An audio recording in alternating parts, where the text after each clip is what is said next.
Captain Dae-ho Kim stared at the blinking red light on his command console. In 20 years of space travel, he had never seen anything like it. The signal was coming from outside their solar system, but it was not random noise from a distant star. This was a message. "Sir, you need to see this," called Lieutenant Woobin Park from his station. His voice was tight with worry. Dae-ho walked over to the communications desk where Park was working. The young officer had been monitoring deep space signals for 3 years aboard the UES Perseverance.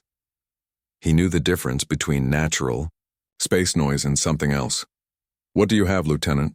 Dae-ho asked. "It's a transmission, sir, directed straight at Earth. The signal is strong and clear. Someone is trying to talk to us." Dae-ho felt his heart race. First contact with alien life had been humanity's dream for centuries. Now it was happening on his watch. "Can you decode it?" "Already working on it, sir. The message uses mathematical principles to establish basic communication." "Whoever sent this is very smart." The bridge fell silent as the crew waited. Engineer So Young Choi looked up from her station. "Captain, I'm reading massive energy signatures from the signal's origin point.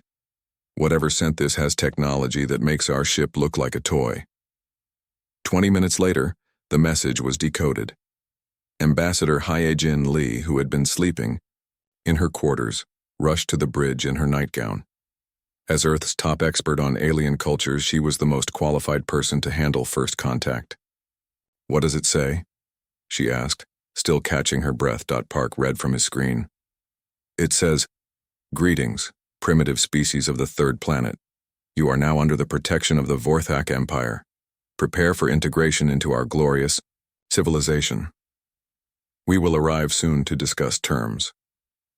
The bridge went quiet again. This was not the friendly greeting they had hoped for. "That doesn't sound very friendly," Choi muttered. Jin studied the message carefully. "The word choice is interesting. They call us primitive but also mention protection. They might see themselves as superior beings helping lesser species." 3 days later, a second message arrived. This one was longer and more detailed. It explained that the Vorthak Empire controlled 3 star systems and had brought peace and order to 17 different species. They demanded that humanity's leaders come to a meeting in space, halfway between Earth and their territory. "They want to meet face to face," Hyejin said. "That's actually a good sign. It means they're willing to talk instead of just attacking." "Captain," Dae-ho was not so sure. "But they're demanding we come to them. That puts us at a disadvantage." "We don't have much choice," Hyejin replied. "If they're as powerful as they claim, we need to hear what they want." The meeting was arranged for 2 weeks later. The Perseverance would travel to the agreed location with a small diplomatic team. Earth's military stayed on high alert, but their weapons were primitive compared to what the aliens might have done. When they reached the meeting point, the humans saw their first Vorthak ship. It was enormous, at least 10 times larger than the Perseverance. Its hull was dark metal covered in strange symbols that glowed with purple light. Weapon ports were visible along its sides, and the ship's design looked like it was built for war. "That thing could destroy our entire fleet," Woobin whispered. A smaller ship detached from the main vessel and approached the Perseverance. The humans prepared for their first face-to-face meeting with aliens. The Vorthak delegation came aboard through the airlock. They were tall, almost 8 feet high, with thick green skin that looked like armor. Their heads were elongated with sharp teeth visible when they spoke. Yellow eyes studied everything around them with cold intelligence. The leader introduced himself as War Commander Thexval. His voice was deep and harsh, speaking English with perfect grammar but a strange accent. "You are the representatives of the human species," he said. It was not a question. "Yes," Hyejin replied, stepping forward. "I am Ambassador Lee. We're honored to meet you." Thexval looked at her like she was an interesting insect. "Honor is earned through strength. Your species has not yet proven worthy of honor." The war commander explained that the Vorthak Empire had been expanding for 3,000 years. They brought order to chaos and civilization to primitive worlds. Every species they encountered had 2 choices: join the empire willingly or be forced to join. What happened to the species that refused? He-Jin asked. They learned to accept our way eventually, Texval said with what might have been a smile. All species do in time. He showed them holographic images of Vorthak worlds, great cities stretched across continents, with massive ships moving between planets. Different, alien species worked together under Vorthak leadership. It looked peaceful and prosperous. This could be humanity's future, Texval said. You would have our protection, our technology, our wisdom. In return, you would contribute your unique abilities to the Empire. What kind of contributions? Captain Deho asked. That would be determined after integration. Some species are good at mining, others at manufacturing. Humans seem to have interesting problem-solving abilities. We would find appropriate uses for your talents. Engineer Choi studied the holographic technology with fascination. The projections were incredibly detailed and realistic, but something bothered her about the Vorthak ship's energy readings. Their fusion reactors were powerful but seemed old-fashioned compared to some human research projects. Your technology is impressive, she said carefully. How long have you been using fusion power? For many centuries, one of the other Vorthak replied. It is proven and reliable technology. Choi nodded but said nothing more. She had expected a spacefaring empire to have moved beyond fusion by now. Humanity was already experimenting with antimatter reactors, though they had not perfected them yet. War-Commander Thexville gave humanity 1 Earth year to make their decision. You will send representatives to our capital world to see the benefits of joining our empire. Then you will choose integration or conquest. We prefer willing cooperation, but we are prepared for either outcome. After the aliens left, the human team gathered in the ship's meeting room. Everyone was quiet for a long time. Well, Hyojin said finally, that could have gone worse. They didn't just attack us. They also didn't give us much of a choice, Deho replied. Join or be conquered isn't really a choice at all. Wu Bin had been analyzing the Vorthak ship's weapons during the meeting. Their technology is definitely more advanced than ours, but not impossibly so. Their weapons are powerful, but the targeting systems looked clunky, like they relied on brute force instead of precision. I noticed that too, Choi added. Their fusion reactors are bigger and older than they need to be. It's like they built something that works and never tried to improve it. Heejin looked thoughtful. Did anyone else notice how they talked about the other species? They mentioned 17 different civilizations, but they all seemed to be described in past tense, like they used to exist but don't anymore. What are you thinking? Deho asked. I'm thinking we need to learn a lot more about the Vorthak Empire before we make any decisions, especially about what really happened to those other species. The journey back to Earth took 5 days. During that time, the team analyzed every second of their encounter with the Vorthak. They studied the aliens' language, their technology, their behavior, and their history as much as possible. When they reached Earth, they found the entire world waiting for news. The first contact had been broadcast live, and humanity was both excited and terrified about meeting their new neighbors. President Chen called an emergency session of the World Council. Military leaders, scientists, and diplomats from every nation gathered to discuss humanity's response to the Vorthak ultimatum. We have 1 year, Hyojin told the assembly. 1 year to decide the future of our entire species. We can join their empire voluntarily, or they will force us to join. Those appear to be our only options. What about fighting back? Asked General Martinez from the America's Defense Coalition. Their technology is superior, Captain Deho admitted. But maybe not as superior as they want us to think.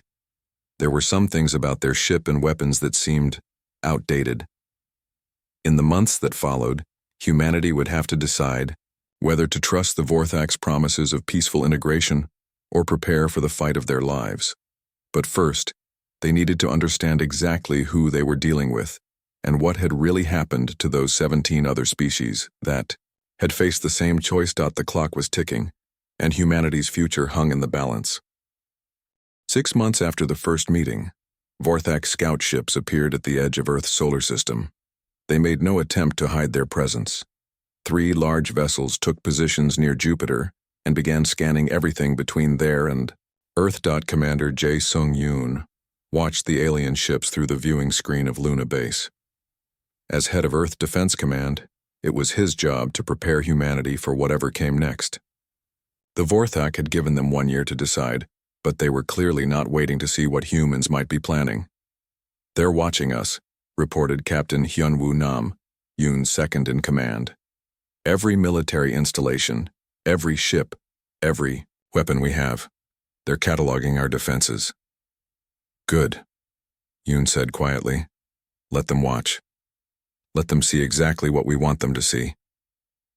For the past 6 months, Earth's military had been working around the clock. But they were not building the weapons the Vorthak scouts were observing. The visible preparations were a show, designed to make humanity look desperate and primitive. Old nuclear missiles were moved to obvious locations. Simple laser arrays were installed on space stations where the aliens could easily detect them. Kinetic weapons that fired metal slugs were tested in full view of the Vorthak scouts. Everything was designed to look like humanity was preparing for war with technology that was centuries behind what the Vorthak possessed. The real work was happening in secret facilities deep underground and in hidden asteroids throughout the solar system. Dr. Miran Kang led the most important project of all, working in a laboratory built inside a hollowed-out asteroid near Mars. "How much longer do we need?" Yoon asked during one of his secret visits to the lab. 3 more months, Miran replied, not looking up from her work. "The quantum tunnel torpedoes are almost ready. The consciousness transfer technology is proving more difficult." The quantum torpedoes were humanity's secret weapon. They could appear anywhere within a light year without traveling through normal space. The Vorthak would never see them coming, but the consciousness transfer project was even more important.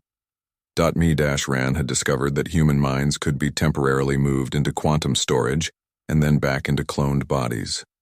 It meant that human pilots could survive attacks that would kill any biological being. They could take risks no other species would dare attempt. "The Vorthak think in terms of biology," Miran explained. "They can't imagine consciousness existing separately from a physical body. It's their biggest blind spot." Meanwhile, the Vorthak scouts were sending regular reports back to their commanders. Captain Hyunwoo Nam had managed to intercept some of these communications using new quantum listening devices. "They think we're pathetic," he told Commander Yoon during a briefing. "Their reports describe us as barely space-capable with primitive weapons and no real understanding of advanced warfare." "Perfect," Yoon replied. "That's exactly what we want them to think." The intercepted messages revealed that War Commander Thexval was growing impatient. He had expected humanity to surrender within a few months after seeing Vorthak technology. Instead, humans seemed to be preparing for a hopeless fight. "The primitive species shows typical defiance," one report stated. "They believe their crude weapons can challenge the might of the Empire. This delusion will be corrected quickly once our battle fleet arrives." 3 months later, another message changed everything. The Vorthak High Command had decided to move up their invasion timeline. Instead of waiting the full year, they would arrive in just 2 months with a single battle group. They believed one small fleet would be enough to conquer all of humanity. "They're sending 3 ships, Nam reported after decoding the latest communication. 3 ships to conquer our entire species. They think we're that weak." Commander Yoon called an emergency meeting of Earth's defense leaders. Representatives from every nation and colony gathered in the secure briefing room on Luna Base. "This is actually good news," Yoon told the worried faces around the table. "If they're only sending 3 ships, it means they completely underestimate us. They have no idea what we're really capable of." Dr. Miran Kang had finished her secret projects just in time. The quantum torpedoes were ready for deployment and the consciousness transfer technology had been successfully tested. 20 volunteer pilots now had backup copies of their minds stored in quantum storage devices. "We're ready," she reported. "If this works, we'll give the Vorthak the biggest surprise of their lives." But the humans also used these final months to learn more about their enemies. Captain Hyunwoo Nam led a secret mission to the edge of Vorthak space using a ship equipped with the new quantum stealth technology. What they found there was disturbing. The Vorthak controlled 3 star systems, but the planets they ruled seemed strangely empty. Cities existed, but they all looked the same. Different species worked together, but something was wrong with the way they behaved. They all moved the same way, reported Lieutenant Taman, who had studied the recordings. Different species, but they walk the same, talk the same, even think the same. It's like they're all following the same program. More troubling were the historical records they managed to steal from a Vorthak data station. The Empire claimed to have integrated 17 different species over 3,000 years. But the records showed something else entirely. Each species had initially kept their own culture and identity after joining the Empire, but within a few hundred years, all traces of their original civilization would disappear. Their languages, their art, their traditions, their way of thinking, everything that made them unique would vanish. They don't just conquer species, Captain Nam realized. They erase them. They turn them into copies of themselves. The team found records of species called the Talari, master engineers who had built incredible machines. The Mokran, who had been artists and philosophers. The Yildeth, explorers who had mapped distant galaxies. All of them had joined the Vorthak Empire. All of them had disappeared, leaving only their technology behind. That's how the Vorthak got so advanced, engineer So Young Choi said when she saw the data. They didn't develop this technology themselves. They stole it from everyone they conquered. The discovery explained why Vorthak technology seemed so inconsistent. Their fusion reactors were Talari designs from 1,000 years ago. Their weapons used Mokran energy principles. Their ships incorporated Yildeth navigation systems. Nothing was originally Vorthak except the desire to dominate others. They're not innovators, Dr. Miran Kang realized. They're parasites. They absorb other civilizations and copy their achievements, but they can't create anything new themselves. This knowledge changed everything about humanity's defense strategy. The Vorthak were powerful because they had absorbed the technology of 17 different species. But they had never faced an opponent who could adapt and evolve in real time. They expect us to fight like the species they've conquered before, Commander Yoon told his officers. They expect us to use the same tactics, the same strategies, the same thinking. They have no idea how to deal with an enemy who can change and grow during battle. The final month before the invasion was spent preparing for a kind of warfare the Vorthak had never experienced. Human ships were equipped with adaptive AI systems that could modify their behavior based on enemy actions. Weapons were designed to evolve their attack patterns during combat. Most importantly, the consciousness transfer technology would allow human pilots to take risks that no biological being could survive. We're not just fighting for our freedom, Yoon told the assembled defense forces in his final briefing. We're fighting for our right to remain human. The Vorthak don't just want to conquer us, they want to erase everything that makes us who we are. As the 3 Vorthak ships approached Earth, their commanders were confident of easy victory. War Commander Thexaval had studied the human defenses and found them laughably primitive. Nuclear weapons, kinetic projectiles, simple lasers. It was like fighting with stone tools against modern weapons. This will be over quickly, he told his subordinates. The humans will surrender after we destroy a few of their cities. Then we can begin the integration process. But hidden throughout the solar system, humanity's real defenses were coming online. Quantum torpedoes materialized in asteroid fields and behind moons, completely invisible to Vorthak sensors. Ships equipped with adaptive AI took positions in the shadow of planets. Most importantly, 20 human pilots prepared to upload their consciousness into bodies that could survive anything the Vorthak might throw at them. The stage was set for a battle unlike any the galaxy had ever seen. The Vorthak expected to fight primitives with crude weapons. Instead, they were about to encounter something they had never faced before. An enemy that could evolve faster than they could adapt. The greatest surprise was still to come. The 3 Vorthak ships entered Earth's solar system like predators approaching helpless prey. War Commander Thexval stood on the bridge of his flagship, the Dominator, watching the primitive human defenses through his tactical display. Look at them, he said to his officers with amusement. They've scattered their ships randomly throughout the system. No formation, no strategy, no coordination. They're panicking. What Thexval could not see was that every human ship was connected through quantum-entangled communication networks. Admiral Seunghuan Jung, commanding from a hidden base on Europa, could coordinate the entire defense fleet as if it were a single organism. "All units report ready," came the voice of Captain Tae Min-oh through the quantum link. His ship, the Defiance, was positioned behind Mars where the Vorthak couldn't detect it. "Remember," Admiral Jung broadcast to all ships, "let them think they're winning at first.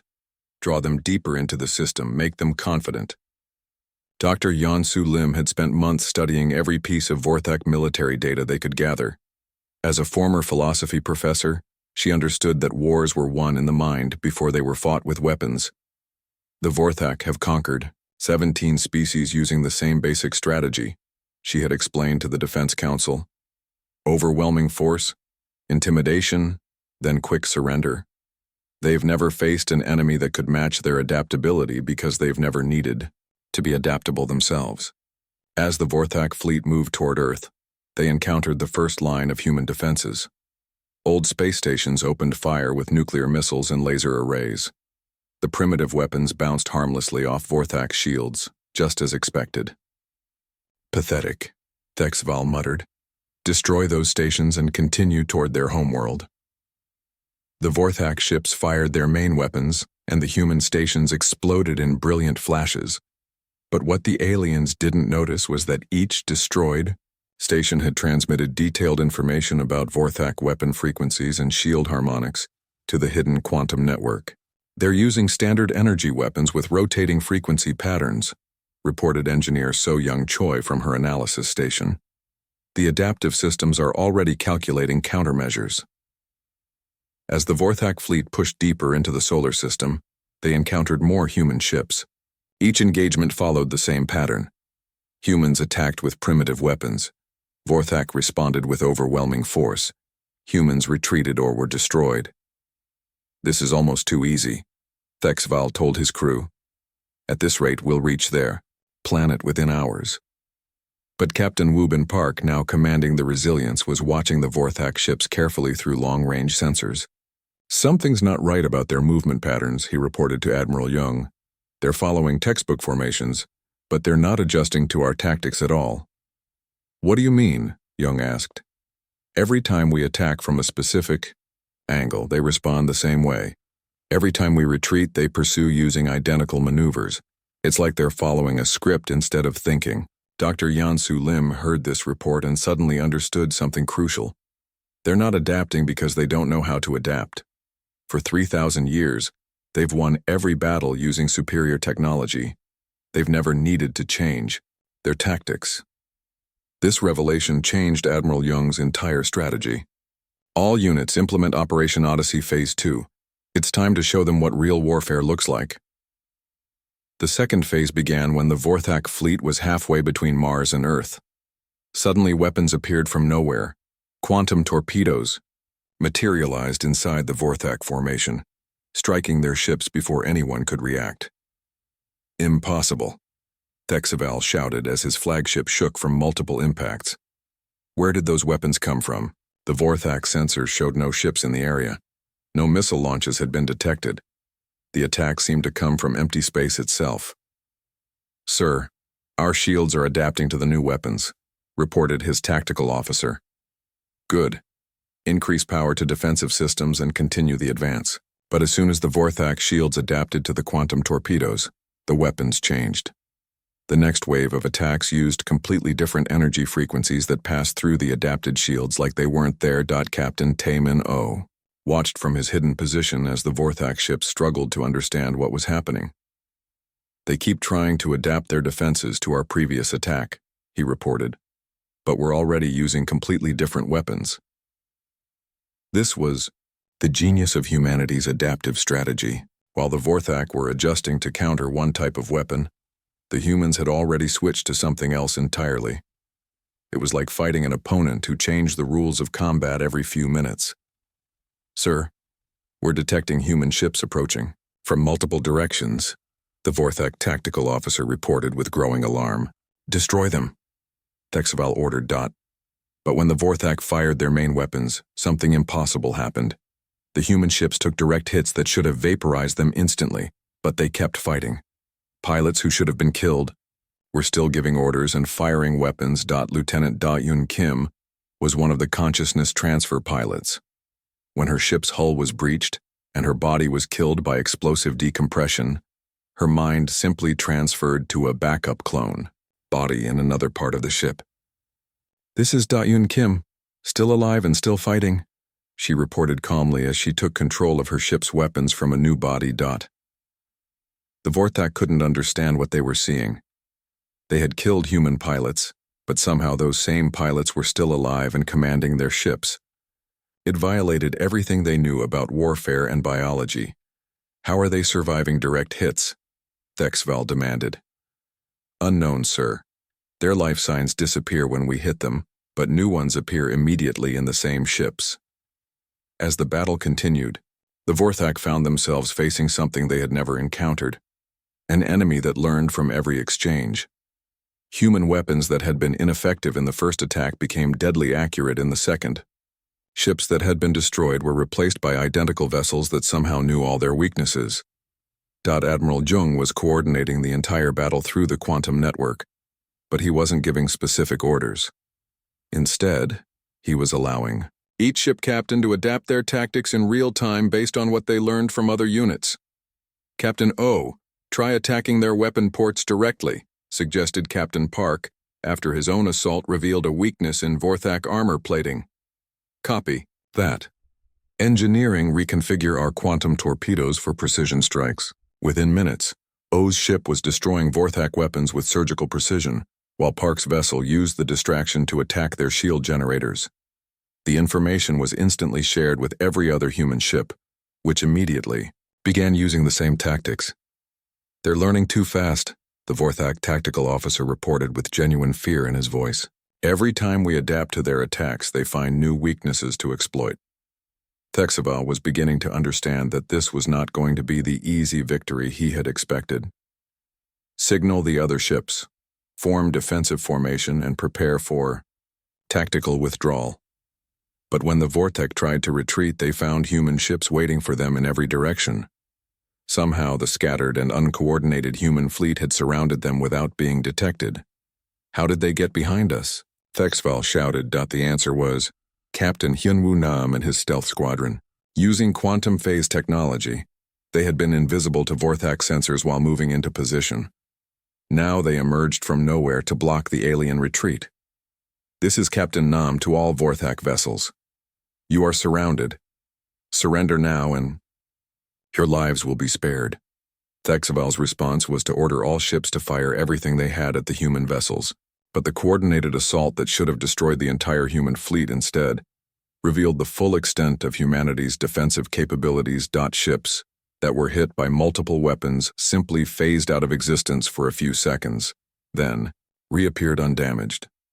Pilots who were killed came back to life in new bodies. Weapons that were destroyed were instantly replaced by improved versions. Dr. Miran Kang watched the battle from her laboratory and smiled grimly. "They're trying to fight us like we're a normal biological species. They have no idea they're facing an enemy that has transcended the normal limitations of warfare." The turning point came when Captain Tae-min-oh managed to board one of the Vorthak ships. His team fought through the corridors using weapons that adapted to Vorthak defenses in real time. When they reached the bridge, they found something that changed everything. "Admiral, you need to hear this." Oh reported through the quantum link. "I've captured their tactical database. These Vorthak haven't changed their military doctrine in over 1,000 years. They use the exact same strategies, the same formations, the same everything for every battle." "Are you saying they never learned to improvise?" Jung asked. "That's exactly what I'm saying. They've been winning through superior technology for so long that they forgot how to actually fight." This revelation spread through the human fleet. Instantly, every captain and pilot now understood that they weren't facing skilled warriors. They were facing bullies who had never met anyone who could fight back effectively. The battle's outcome was no longer in doubt. The Vorthak had brought overwhelming firepower, but humanity had brought something far more dangerous. The specialist Da-Yun Kim stood outside the interrogation chamber, her hands shaking slightly. Inside was Subcommander Vextar, the highest-ranking Vorthak officer they had captured during the battle. He had agreed to talk, but only after Dr. Miran Kang had explained the quantum consciousness extraction process.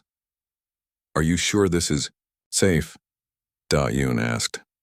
"As safe as anything can be when you're reading an alien mind," Miran replied. "The consciousness transfer technology we developed for our pilots works in reverse. We can extract memories and experiences without permanent damage." Admiral Sung Hwan-jung watched through the observation window as they prepared the equipment. The victory over the Vorthak fleet had been complete, but it had also raised more questions than it answered. How had such a stagnant military force conquered 17 different species? "Begin the extraction," Jung ordered. Yun placed the quantum interface device on the Vorthak's head. Immediately, images began flowing across the monitoring screens. Memories, experiences, and knowledge from Vextar's lifetime played out like a movie. What they saw was horrifying. The first memories showed the conquest of a species called the Talari. They were master engineers who had built incredible machines in cities that floated in the clouds of gas giants. When the Vorthak arrived, the Talari had tried to negotiate, offering to share their technology in exchange for independence. "We accept your offer," the younger Vextar had told the Talari leaders. "You will join our empire willingly, and your people will be treated with respect." For the first 100 years, this seemed to be true. Talari engineers worked alongside Vorthak technicians, improving ships and weapons. Talari culture was preserved and celebrated. Children learned both Talari and Vorthak history in schools. But then the changes began. Talari children started being educated in Vorthak schools instead of their own. Traditional Talari festivals were replaced with empire celebrations. The Talari language was gradually phased out in favor of standard Vorthak speech. "It's for efficiency," Vextar's memories showed him explaining to concerned Talari leaders. "One language, one culture, one way of thinking. It makes the empire stronger." Da-Yun watched in horror as the extraction continued. Within 300 years there were no more Talari, not because they had been killed, but because they had been systematically transformed into Vorthak. Their children spoke only Vorthak, thought only Vorthak thoughts, and remembered only Vorthak history. The Talari had disappeared not through violence, but through cultural erasure so complete that they forgot they had ever existed as a separate people. "My God," whispered Captain Hyunwoo Nam, who had joined the observation team. "They don't just conquer species. They digest them." The memories continued, showing the same process repeated with the Mokran, the Yildet, and 14 other species. Each conquest followed the same pattern: initial negotiation, integration, gradual assimilation, and finally complete cultural extinction. "How long does the process usually take?" Admiral Jung asked Vextar when the extraction was complete. "Between 2 and 4 centuries, the alien replied matter-of-factly. "Depends on how strongly the species clings to their primitive ways. The stubborn ones take longer to civilize." "And what happens to their original culture?" "It disappears, of course. Why would anyone want to remain primitive when they can become part of the greatest civilization in the galaxy?" Dr. Yeon-Soo Lim, who had been analyzing the data, looked sick. He genuinely believes he's helping them. In his mind, erasing entire civilizations is an act of kindness. But the most disturbing revelation was still to come. As they dug deeper into Vextar's memories, they found something unexpected. The Vorthak themselves had once been conquered. "Look at this," Da-Un said, pointing to a memory from Vextar's historical education. 5,000 years ago, the Vorthak were conquered by a species called the Zarketh, but the Zarketh used the same assimilation process on them. The implications were staggering. The Vorthak had absorbed their conquerors so completely that they had become them. They had taken on the Zarketh culture, the Zarketh methods, even the Zarketh drive to conquer other species. The original Vorthak civilization had been erased just like all the others. That means every species in the Vorthak Empire is actually the Zarketh, realized Captain Nam. They're all the same culture, repeated over and over through different bodies. Admiral Jung called an emergency meeting of Earth's leadership. The information from the extraction changed everything about their situation. They were not just fighting to avoid conquest. They were fighting to prevent humanity from becoming another copy of an ancient parasitic civilization.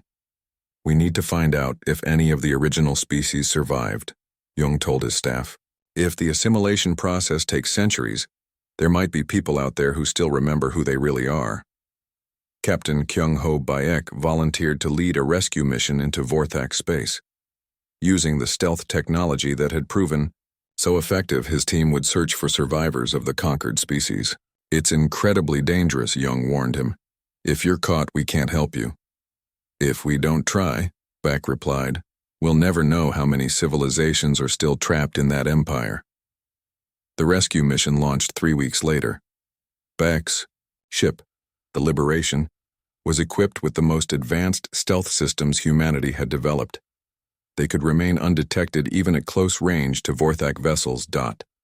Their first stop was the Talari homeworld, now called Vorthak Prime Secondary. The planet's surface was covered with identical cities, all built in the same Vorthak architectural style. But Baek's team had studied the extracted memories and knew where to look. Deep underground, in caverns that had once housed Talari engineering workshops, they found them. Small groups of people who looked different from the standardized Vorthak appearance. They spoke in whispers using words that were not part of the Empire's language. Who are you? Asked an elderly female who seemed to be their leader. We're humans, Baek replied. We're here to help. The woman's eyes widened with disbelief. Humans? But you're supposed to be integrated next year. How are you still free? Baek explained about the battle and humanity's victory over the Vorthak fleet. The hidden Talari listened with growing amazement and hope. I am Elder Sithala, the woman said. I am one of the last who remembers the time before the integration. We have been hiding for 2 centuries, keeping our true culture alive. The rescue team found similar groups on every world they visited. Hidden communities of Mokran artists who still created works in their traditional style. Yildeth explorers, who secretly mapped the galaxy using their ancestral methods. Fragments of 17 different civilizations, all living in the shadows of the empire that had erased them. How many are there? Baek asked each group. Not many, was always the answer. A few thousand at most. The empire is very thorough in its cultural cleansing. But even a few thousand was better than nothing. These survivors were living proof that the assimilation process was not perfect. Some spark of independence could survive even the most complete cultural destruction. The rescue mission became a series of covert operations. Using quantum transport technology, Baek's team began evacuating survivors from Vorthak worlds. Each operation was more dangerous than the last as Empire security forces started noticing the disappearances. Meanwhile, Dr. Hua Young-an was developing what she called the Liberation Protocol. It was a way to simultaneously attack every Vorthak installation across their 3-system empire using quantum-entangled communication networks.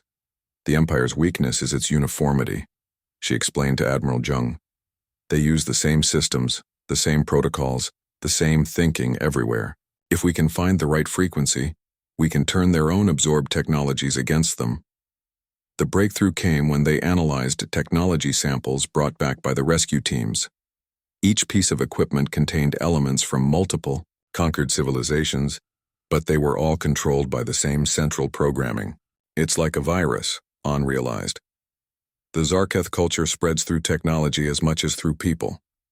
If we can create a counter-virus, we might be able to reverse the assimilation process. Working with the rescued survivors, humanity began developing weapons that could target the Empire's cultural programming. Talari engineers helped design systems that could override Vorthak control protocols. Mokran artists contributed new ways of thinking about information warfare. Yildeth explorers provided navigation data that would allow simultaneous attacks across vast distances. We're not just fighting for ourselves anymore, Admiral Jung told his staff. We're fighting to free every species that the Empire has ever conquered. But as the Liberation Protocol neared completion, long-range sensors detected something alarming. A massive Vorthak fleet was assembling at the edge of their territory. Not just ships, but entire battle stations and planet killers. How many ships? Young asked. Over 500, reported the sensor technician. It's their entire military force. War Commander Thexval had apparently decided that humanity was too dangerous to be allowed to exist. If they could not be assimilated, they would be completely destroyed. Sir, Captain Nam said. Fleet Admiral Dongwook Shin stood in the command center on Luna Base, watching the largest space fleet in recorded history approach Earth's solar system. 500 Vorthak ships moved in perfect formation, their dark hulls bristling with weapons capable of destroying entire planets. They're not taking any chances this time, observed Captain Jun-Ho Lee, who had been promoted to head Earth's rapid response fleet. They brought everything they have. The Vorthak had learned from their first defeat. Instead of sending a small force, they had assembled their entire military might. Battle stations the size of small moons accompanied the fleet, along with planet-killer weapons that could crack worlds in half. Admiral, we're receiving a transmission from the lead ship, reported Communications Officer Sujin Park. Put it through, Shin ordered. War-Commander Thexval appeared on the main screen, but he looked different than before. His eyes held a cold fury that spoke of someone who had been deeply humiliated. Humans, he said, his voice filled with contempt. You have proven that you cannot be civilized. Therefore, you will be eliminated entirely. This is your final chance to surrender unconditionally. And if we refuse? Admiral Shin asked. Then we will activate the reset protocol. Your solar system will be cleansed of all life, and the threat you represent will be ended forever. The dust transmission cut off, leaving the human command staff in stunned silence. Reset protocol? Asked Captain Lee. What's that? Dr. Hua Young-an, who had been monitoring Vorthak communications, looked pale. I've been tracking their technical discussions. The reset protocol appears to be some kind of quantum cascade weapon. It doesn't just destroy planets, it unravels the fundamental structure of space-time in the target area. How large an area? Shin demanded. Based on the energy readings, potentially several light-years in diameter. The implications were terrifying. The Vorthak were prepared to destroy not just Earth, but the entire solar system and everything within several light-years of it. It was genocide on a scale that defied imagination. They're insane, whispered engineer So Young Choi. A weapon like that could destabilize nearby star systems. They'd be destroying themselves along with us. Unless they have a way to protect their own territory, An replied grimly. Or unless they don't care about the consequences. Admiral Shin called an emergency session of the Global Defense Council. Representatives from every nation and colony gathered in the secure chamber, their faces reflecting the gravity of the situation. Ladies and gentlemen, Shin began, we are facing an enemy that would rather destroy everything than allow us to remain free.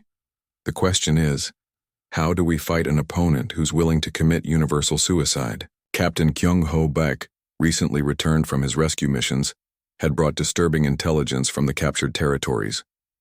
I've spoken with survivors from 17 different species. According to their historical records, the reset protocol has been used before. When? Shin asked. 3 times in the past 2,000 years. Each time against a species that showed signs of breaking free from Vorthak control. The Nethari managed to restore their original culture on several worlds. The Quintal developed technology that could reverse the assimilation process. The Mordith started a rebellion that spread across multiple systems. What happened to them? They were completely erased. Not just killed, erased. No traces of their civilizations remain. Even their home stars were destroyed. Dr. Yeonsu Lim, who had been studying the psychological profiles of the Vorthak leadership, offered her analysis. They see themselves as guardians of galactic order. In their minds, any species that resists assimilation is a disease that must be completely removed to protect the greater good. But they're not really Vorthak, pointed out Captain Nam. They're Zarketh wearing Vorthak bodies. They've been playing this same role for 5,000 years, destroying any species that threatens their pattern. The discussion was interrupted by urgent alarms. Long-range sensors had detected the Vorthak fleet beginning to deploy their reset protocol weapon. Massive energy collectors were being positioned throughout the outer solar system, drawing power from the sun itself. "How long until they're ready to fire?" Shin asked. "Based on the energy buildup patterns, 12 hours, reported the sensor technician. 12 hours. To save not just humanity, but potentially every free species in the galaxy. Dr. Miran Kang had been working frantically on countermeasures since learning about the reset protocol. "I have a theoretical solution," she announced, "but it's extremely dangerous." "More dangerous than total extinction?" Shin asked dryly.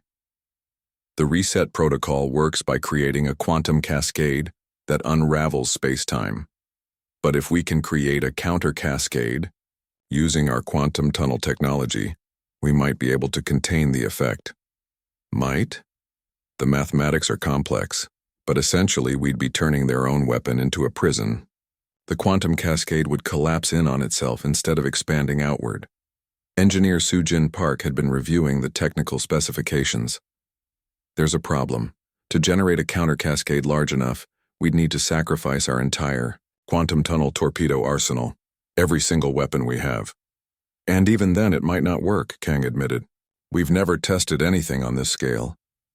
Admiral Shin looked around the room at the faces of Earth's defenders. 12 hours to make a decision that could save or doom their entire species. "What about the Liberation Protocol?" asked Captain Neer. "Lee, can we use it to turn their own systems against them?" Dr. An shook her head. "They've learned from our previous attacks. Their fleet is operating in isolation mode. No quantum communication links that we can exploit." "Then we fight them directly," said Captain Baek. "Hit them before they can complete the reset protocol." "With what?" Shin asked. "They have 500 ships and planet-killer weapons. We have maybe 50 ships that can stand up to their technology." Debate continued for precious hours while the Vorthak fleet continued preparing their ultimate weapon. It seemed like humanity had finally met a problem they could not solve through adaptation and innovation. Then Elder Sithala, the rescued Talari leader, spoke up from the corner where she had been quietly observing. "There is another way," she said in her soft voice. "The Zarketh have one weakness that they themselves don't know about." Every head in the room turned toward her. "The cultural virus that spreads their civilization through conquered species. It requires constant reinforcement. If the central source is disrupted for more than a few hours, the programming begins to break down." "What kind of central source?" Shin asked. "On the Vorthak homeworld, there is a quantum transmission array that continuously broadcasts the cultural programming to every ship, every station, every world in the Empire. It's been operating for over 4,000 years. Captain Nam leaned forward. "You're saying if we could destroy this array, the entire Empire would start falling apart?" "More than that," Sithala replied. "Every species that has been assimilated would begin to remember who they really were. The Zarketh cultural virus would lose its hold, and 17 different civilizations would wake up from their forced sleep." Dr. Kang was already running calculations. "The homeworld is deep in their territory surrounded by defensive systems. It would be a suicide mission." "Not necessarily," said Captain Bayek thoughtfully. "We've rescued people from every conquered species. What if they helped us, not just with information but as active participants?" The idea was brilliant and terrifying. A combined fleet of rescued survivors using their knowledge of Vorthak systems and their desperate desire for freedom could potentially reach the homeworld before the reset protocol was activated. "We'd need to move fast," Shin realized. "Split our forces. Some ships stay here to implement the counter-cascade if needed, others go after the transmission array." "And if both plans fail?" asked Captain Lee. Elder Sithala smiled sadly. "Then, at least 17 species will die free instead of living as slaves." Admiral Shin made the hardest decision of his career. Earth's fleet would split into two groups. Half would remain in the solar system under his command, prepared to implement the counter-cascade defense. The other half, led by Captain Beck, would make a desperate attack on the Vorthak homeworld. "Both missions are probably impossible," Shin told his officers. But impossible is what humans do best. As the two fleets prepared for their separate missions, time was running out. The Vorthak reset protocol would be ready in 6 hours. The strike force would need at least 8 hours to reach the enemy homeworld. Humanity was about to attempt something that had never been tried before. Fighting a war on two fronts simultaneously, with the survival of multiple species hanging in the balance. The final battle was beginning, and failure would mean the complete extinction of everything humanity had ever been or could become. Captain Gi-tae-yoon felt his ship shudder as it dropped out of quantum tunnel space near the Vorthak homeworld. Around him, the combined liberation fleet of humans and rescued aliens emerged from the void, like ghosts materializing from a nightmare. "My God," whispered Lieutenant Daeun Kim from her sensor station. "Look at that thing." The Vorthak homeworld hung before them like a mechanical planet. The entire surface was covered with cities that stretched from pole to pole, connected by massive transportation networks that glowed with energy. At the planet's north pole, a crystalline tower stretched up through the atmosphere into space itself. "That's the transmission array," confirmed Elder Sithala, who had insisted on joining the mission despite her advanced age. "For 4,000 years, it has been broadcasting the cultural virus that has enslaved my people and 16 others." Captain Kyung-ho Baek's voice came through the communication system from the flagship. "All units, remember the plan. We have maybe 4 hours before the reset protocol activates back at Earth. Hit fast, hit hard, and don't stop until that array is destroyed." The Liberation Fleet consisted of only 30 ships, but each one carried the hopes and desperate fury of entire civilizations. Telluri engineers had modified human weapons with their advanced technology. Mokran artists had designed new tactics that confused traditional Vorthak thinking. Yildeth explorers had provided navigation data that allowed them to approach the homeworld from an unexpected direction. As they moved toward the planet, Yoon noticed something strange. "There are no defense platforms," he reported. "No orbital weapons, no patrol ships. It's like they left the homeworld completely undefended. They probably never imagined anyone would be crazy enough to attack it," replied Captain Baek. "The Vorthak have been the hunters for so long, they forgot what it feels like to be hunted." But as they descended through the planet's atmosphere, the real defenses revealed themselves. The cities themselves were weapons. Massive energy cannons rose from buildings, and fighter craft poured out of every structure like angry insects from a disturbed hive. "Incoming missiles," shouted Kim. "Thousands of them." The Liberation Fleet scattered, each ship using different survival tactics. Human vessels relied on their quantum phase technology to become temporarily intangible. Ships crewed by rescued. Aliens used their species' unique abilities. Tellari ships became nearly invisible to sensors. Mokran vessels seemed to dance between the incoming attacks, and Yildeth craft moved in patterns that defied conventional physics. Yoon, ship, the E, Freedom, took a direct hit that would have destroyed any normal vessel, but the consciousness transfer technology kept him alive as his body was vaporized and instantly recreated in a backup clone. "Still here," he reported calmly as he took control of his weapons. Targeting the transmission array. The crystalline tower was protected by energy shields that could deflect any conventional weapon.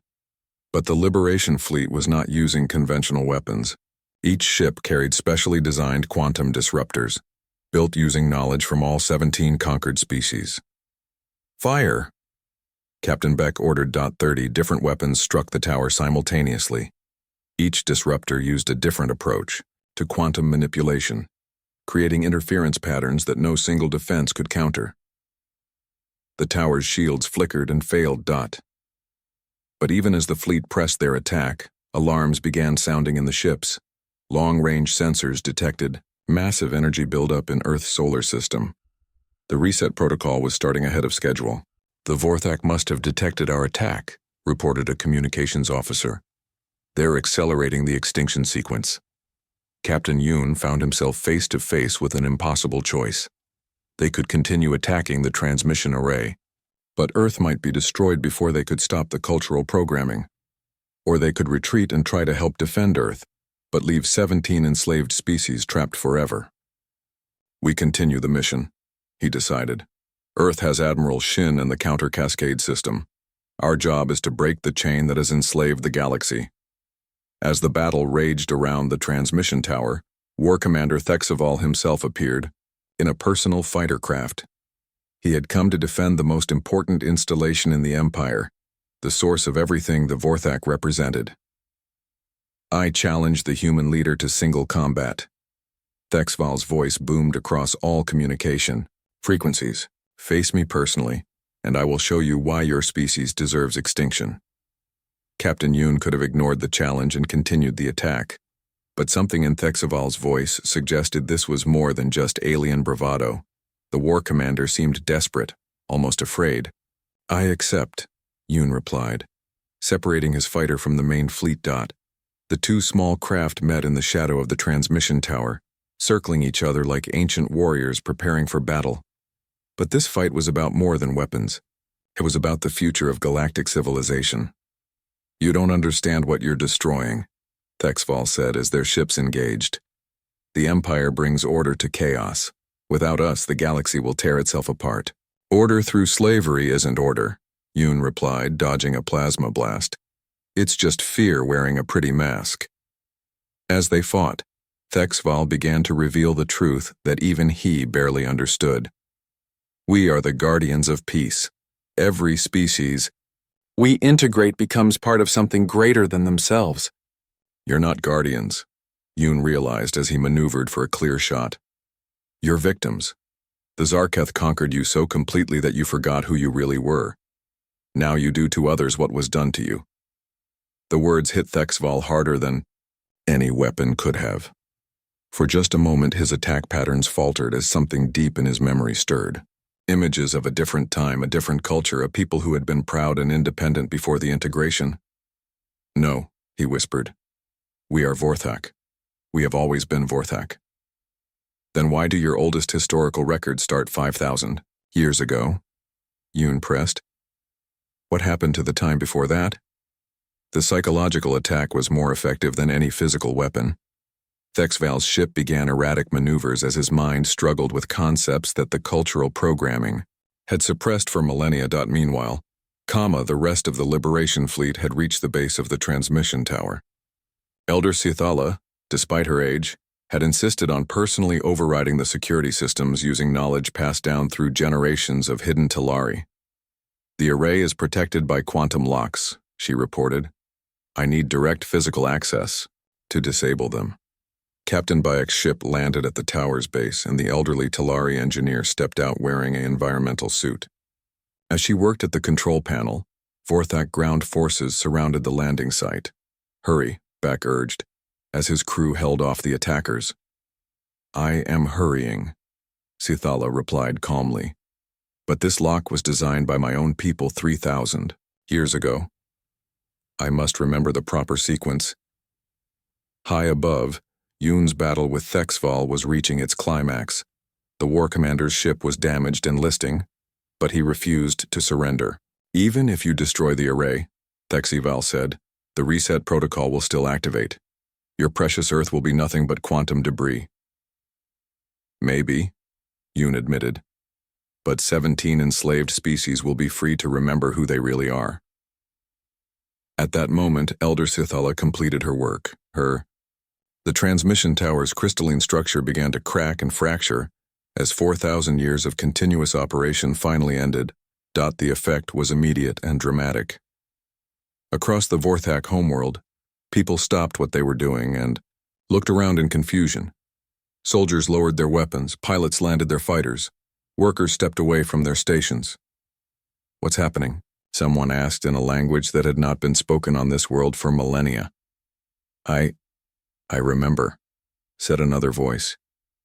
We were called the Korthak. Before the integration. Before we forgot. The cultural programming that had turned the original inhabitants into Vorthak was breaking down. All across the planet, people were beginning to remember their true identities. But the most dramatic change was in War Commander Thexval himself. As the transmission array fell silent, the artificial programming that had controlled his mind for his entire life suddenly ceased. For the first time in decades, he thought with his own thoughts instead of imposed Zarketh patterns. "My name," he said slowly, "is not Thexval. My name is Kethra. I was born on the world of Korthak, before it became part of the Empire." Captain Yoon lowered his weapons. "Do you remember your original culture?" Tears ran down the alien's face as suppressed memories flooded back. "We were explorers. Peaceful explorers who mapped the galaxy out of curiosity, not conquest. We had art, music, poetry. We believed that diversity made the universe beautiful." The transformation was happening throughout the Vorthak fleet as well. Ship commanders who had been preparing to activate the reset protocol suddenly questioned orders that no longer made sense. Why destroy an entire species just because they refused to join the Empire? Back in Earth's solar system, Admiral Dongwook Shin watched in amazement as the Vorthak fleet simply stopped its attack. Ships that had been moving into position for the final assault instead began powering down their weapons. "Sir, we're receiving communications from multiple Vorthak vessels," reported his communications officer. "They're asking for negotiation?"